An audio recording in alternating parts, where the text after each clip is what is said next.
Une découverte maintenant. On parlait tout à l'heure de la conférence climat. Voici un territoire qui fait figure de laboratoire à ciel ouvert.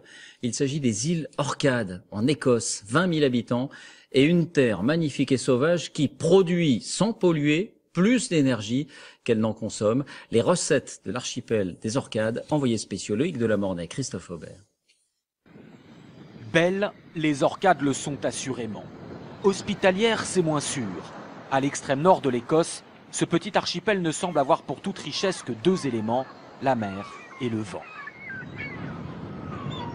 Ici, il pousse plus d'éoliennes que d'arbres, car les Orcadiens ont compris que leur survie dépendait de leur esprit d'adaptation et d'innovation. Depuis ce ferry qui relie deux îles de l'archipel, on longe cette étrange structure. Ce drôle de serpent boué est en fait une centrale électrique à énergie marine.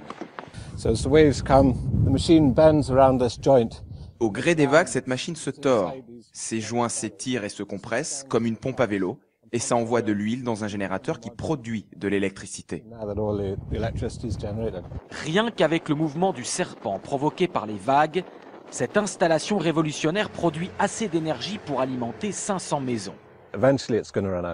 De toute façon, le pétrole va s'épuiser un jour. Et si on ne s'adapte pas, nous aussi on va disparaître, comme les dinosaures. Les petites Orcades sont devenues le leader mondial des énergies renouvelables marines. Les scientifiques du monde entier viennent voir cette baie laboratoire. Une zone de test unique sur la planète. Vous ne voyez rien, normal, car voici ce qui se cache sous la surface. Ce prototype par exemple, appelé l'huître, au gré des vagues, elle s'ouvre et se ferme, générant de l'électricité. Au large, on trouve aussi ces plateformes à inclinaison, dont les oscillations fourniront de l'énergie gratuite. Ou encore ces chapelets de pompes et autres pièges à courant posés sur le fond de la mer. Le très officiel Centre européen des énergies marines y teste en ce moment toutes les pistes possibles. Je décris ça comme du judo atmosphérique. Vous avez les forces de ces éléments qui se déchaînent contre vous, et bien vous retournez cette puissance à votre avantage. C'est ce qu'on développe ici. Pour construire un futur énergétique viable, il faut récolter l'énergie au lieu de la puiser. Si les Orcadiens sont tant impliqués dans la recherche de nouvelles technologies, c'est parce qu'à leur échelle, ils sentent qu'il y a urgence. Depuis sa maison au bord d'un loch, le météorologue amateur Keith Johnson est le seul des Orcades à faire les relevés pour l'Office météorologique britannique. Depuis 2 siècles ici, les températures moyennes sont restées à peu près stables jusque vers 1980, où là, elles n'ont pas arrêté d'augmenter. Tous les jours, depuis des années, il constate que petit à petit, même très lentement, quelque chose change et l'inquiète. Actuellement, c'est en train de devenir plus humide. Cela pourrait avoir de graves conséquences pour un endroit comme les Orcades, une terre qui est déjà aux limites de la zone de viabilité, notamment pour l'agriculture.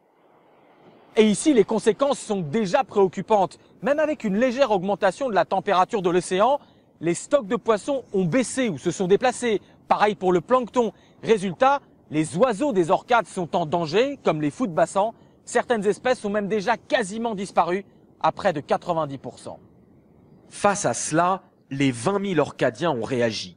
L'île possède le record mondial de voitures électriques par habitant et quasiment toutes les maisons fonctionnent à l'énergie renouvelable, comme celle de Steve Sankey.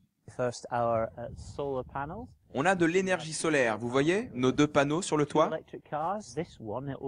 On a 2 voitures électriques. Celle-là, là-bas, est très bien. C'est une française d'ailleurs, une Renault, 100% électrique. Et on a 2 éoliennes. Chaque année, sur l'ensemble des Orcades, on produit avec tout ça 50 mégawatts. Et les habitants n'en consomment que 30. Donc ici, on est bien plus qu'autosuffisant en énergie renouvelable. Des îles plus qu'autosuffisantes grâce à ces équipements et qui, en plus de la protection de la planète, semblent aussi avoir séduit le portefeuille de leurs habitants.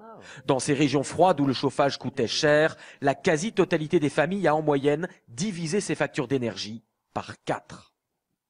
Et à propos d'environnement, cette image étonnante, un peu triste aussi sur les plages du Pas-de-Calais. Une dizaine de baleines se sont échouées, c'est inédit, seules 3 ont trouvé la force de rejoindre le large après avoir été copieusement arrosées par les pompiers.